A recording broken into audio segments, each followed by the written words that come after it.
नमस्कार दोस्तों। सालों पहले एक नगर का राजा अपने राज्य में रात को अपना रूप बदलकर घूमता था। वो रूप बदलने के बाद लोगों से मिलकर अपने यानी राजा के बारे में जानने की कोशिश करता था और उनकी समस्याओं को समझता था। एक रात जब वह नगर घूमकर आया तो अचानक जोर से बारिश होने लगी। उसने देर किए बिना एक गरीब के घर का दरवाजा खटखटाया। राजा के दरवाजा खटखटाने के बाद घर से एक व्यक्ति निकला। वह एक गरीब किसान था जो अपनी पत्नी और बच्चों के साथ रहता था। बारिश तेज थी तो किसान ने राजा को अंदर आने के लिए कहा। राजा ने घर में जाने के बाद पूछा, क्या आप मुझे कुछ खिला सकते हैं? मुझे बहुत तेज भूख लगी है। वो गरीब किसान और उसका परिवार 3 दिनों से भूखा था और उसके घर में एक भी दाना अन्न का नहीं था। किसान के मन में हुआ कि भले ही हम भूखे हैं लेकिन अपने अतिथि को यूं भूखा नहीं रख सकते। अब किसान ये सोचकर बेचैन हो गया कि अपने अतिथि का पेट कैसे भरा जाए।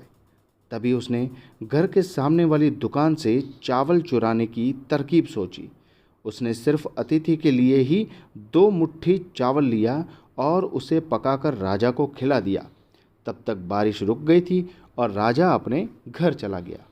दूसरे दिन दुकान का मालिक अनाज की चोरी की शिकायत लेकर राजा के पास पहुंचा। राजा ने दुकान के मालिक और उस गरीब किसान को अपनी सभा में प्रस्तुत होने का आदेश दिया। सबसे पहले सभा में पहुंचे किसान ने राजा के सामने जाकर अपनी चोरी का इल्ज़ाम कबूल कर लिया और बीती हुई रात की पूरी बात राजा को बता दी। किसान राजा से कहता है कि मैंने चोरी की लेकिन मेरे परिवार ने उस अनाज का एक निवाला भी नहीं खाया।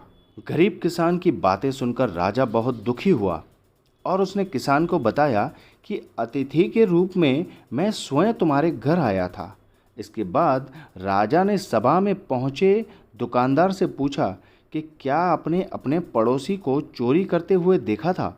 दुकानदार ने जवाब दिया, हाँ, मैंने इसे रात में चोरी करते हुए देखा था।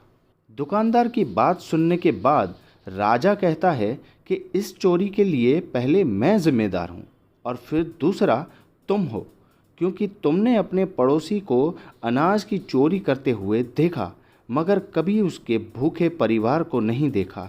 तुम अपने पड़ोसी होने का धर्म बिल्कुल निभा नहीं पाए। इतना कहने के बाद राजा ने दुकानदार को सभा से जाने के लिए कह दिया और किसान की अतिथि निष्ठा भाव को देखकर उसे 1000 सोने के सिक्के इनाम के रूप में दे दिए। कहानी से सीख, अगर कोई आसपास रहने वाले मुसीबत में हैं तो हमें उनकी मदद करनी चाहिए। दोस्तों, यह वीडियो आपको कैसा लगा कमेंट में लिखकर ज़रूर बताएं। इस चैनल को सब्सक्राइब करें और इस वीडियो को लाइक एंड शेयर करें। धन्यवाद।